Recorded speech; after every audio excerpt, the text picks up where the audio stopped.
अस्सलाम वालेकुम dear students, welcome to Infinite Plus. आज के इस लेक्चर में हम नोटेशन ऑफ सेट्स पर बात करेंगे और टाइप्स ऑफ सेट्स के बारे में डिस्कस करेंगे। इससे पहले हमने डिस्कस किया था सेट्स के बारे में, सेट्स क्या होते हैं। अगर आपने वो लेक्चर नहीं सुना तो आप वो मेरा लेक्चर सुन सकते हैं। आज के लेक्चर में हम डिस्कस करने वाले हैं सेट्स नोटेशन को। डियर स्टूडेंट्स, आपका जो सेट होता है वो मोस्टली कैपिटल लेटर से डिनोट किया जाता है, यानी A B C D something.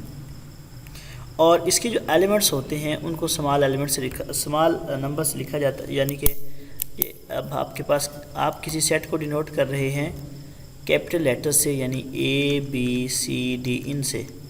और इसमें जो मेंबर्स होंगे आप उनको डिनोट करेंगे स्मॉल लेटर से, ए बी सी इस फॉर्म में। अब आपके पास कोई भी एलिमेंट जो है वो सेट का मेंबर है या नहीं, तो उसको डिनोट किया जाता है कि ए बिलोंग्स टू गिवन सेट और नॉट। ये अलामत है, ये बिलोंग्स की है, यानी ये एलिमेंट इस सेट में है या नहीं, इस अलामत का ये मतलब होता है। अब इसको लिखा जाता है रीड, मतलब A is element of set A. For example, मिसाल के तौर पर हमारे पास एक सेट है ए, उसमें गाय है, घोड़े हैं, बकरियां हैं। तो अगर आपने शो करवाना हो कि ये चीज़ें सेट ए का मेंबर हैं, तो आप ये जो नोटेशन जो है उल्टा ई आप इसको यूज़ करते हो। इसका मतलब है बिलोंग्स टू या it is to be the element of not. ठीक है। इसके बाद नीचे आपके पास ये जो नोटेशन है उल्टे ई वाली, द सिंबल उल्टा ई जिसको आप कह सकते हैं is a Greek letter which is use to tell that an object is an element of given set और नॉट या बिलोंग्स टू। मसलन मैं आपको अगेन एक मिसाल देता हूँ, ये बड़ा आसान सा काम है डियर स्टूडेंट्स। मसलन हमारे पास ना एक सेट है ए, उसमें एलिमेंट्स हैं ए बी सी।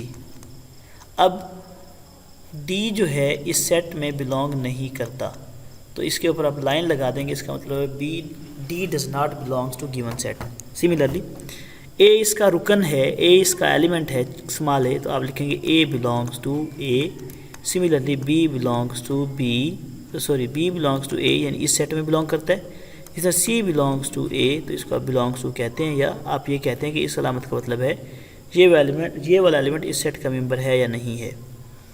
आगे हमारे पास ये सारी सिंपल बातें जो कि मैंने आपको बता दी हैं। अब आपके पास आगे है सेट्स को कितने वे में डिस्क्राइब किया जा सकता है। सेट को डिस्क्राइब करने के 3 वे हैं। एक होता है डिस्क्रिप्टिव मेथड, दूसरा होता है टेबुलर मेथड, तीसरा होता है सेट बिल्डर नोटेशंस या set builder method. Descriptive method जो है या डिस्क्रिप्टिव फॉर्म जो है, इसमें बेसिकली आपने किसी भी चीज़ को डिस्क्राइब करके लिखना होता है, यानी कि इंग्लिश वर्डिंग में लिखना होता है। जैसा कि सेट ऑफ एनिमल्स इन जू, अभी आपके पास एक डिस्क्रिप्टिव मेथड है, इसमें आपने एक स्टेटमेंट को अपने सेट की फॉर्म में लिख दिया, यानी कि ये स्टेटमेंट शो कर रही है कि आपके सेट में इस तरह के एलिमेंट्स होंगे। तो ये जो डिस्क्रिप्टिव मेथड है सेट्स को शो करने का स्टूडेंट्स, इसमें आपने स्टेटमेंट की फॉर्म में लिखना होता है। अब आपके पास है ना A the set of English books in a library, तो ये भी आपके पास जो सेट्स को डिनोट करने का वे है, इसको कहते हैं डिस्क्रिप्टिव मेथड। दूसरा टेबुलर फॉर्म, अब जैसा कि हम कह सकते हैं set of N is the set of natural number, set of natural number. तो ये आपके पास है डियर स्टूडेंट्स हमारे पास इसका डिस्क्रिप्टिव वे। अच्छा, टेबुलर का मतलब क्या होता है? टेबुलर का मतलब होता है आप अपने सेट्स में नंबर्स की फॉर्म में जाना होता है, यानी कि अब ये ना A is the set, N is the set of natural number, तो आप इसकी जगह पर लिख देंगे 1 2 3 सो ऑन, तो ये आपको सेट ऑफ नेचुरल नंबर की नोटेशन की फॉर्म में आ जाएगा। ओके डियर स्टूडेंट्स, तो ये आपके पास टेबुलर फॉर्म ये होती है कि आपने अपने सेट को या ब्रैकेट्स के अंदर, it is a tabular form, we list all the elements within the brackets and separate each elements by using comma. अब ज़रा डिस्क्रिप्टिव की property, in descriptive form we describe the property of a set by statement as given in following, यानी कि descriptive form में आपने अपने set की property को स्टेटमेंट की मदद से शो करना होता है, यानी कि जिस तरह A is the set of English books in library, the A is the set, B is the set of countings और नेचुरल नंबर्स, ये आपके पास जो है वे इसको डिस्क्रिप्टिव कहेंगे। और आपके पास टेबुलर फॉर्म क्या है? टेबुलर फॉर्म की ज़रा ये अगेन पढ़ लें line, a tabular form we list all the elements within the brackets, हम जितने भी एलिमेंट्स होते हैं उनको ब्रैकेट्स की फॉर्म में रखते हैं, लिखते हैं, and separate each element by using comma, और कोमा की मदद से इन एलिमेंट्स को सेपरेट किया जाता है। जैसा कि अब हमारे पास ये एक डिफरेंट सेट्स हैं जिनमें ब्रैकेट्स के अंदर लिखा गया, उसको कोमे की वजह से सेपरेट किया गया तो ये आपके पास फॉर्म जो है टेबुलर फॉर्म कहलाती है। अब नीचे 9 लगी हुई है, the tabular form of set is also known as roster form. ये जो टेबुलर फॉर्म है आप इसको रोस्टर फॉर्म भी कहते हैं। ओके डियर स्टूडेंट्स, इसके बाद हमारे पास होती है descriptive set builder notation. Set builder notation का यहाँ पर तो नहीं बताएगा, लेकिन मैं आपको बता देता हूँ।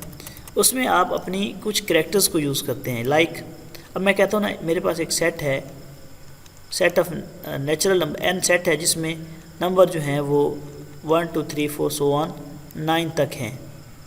तो मैं इसको या लेस देन 9 तक हैं आपके पास नंबर।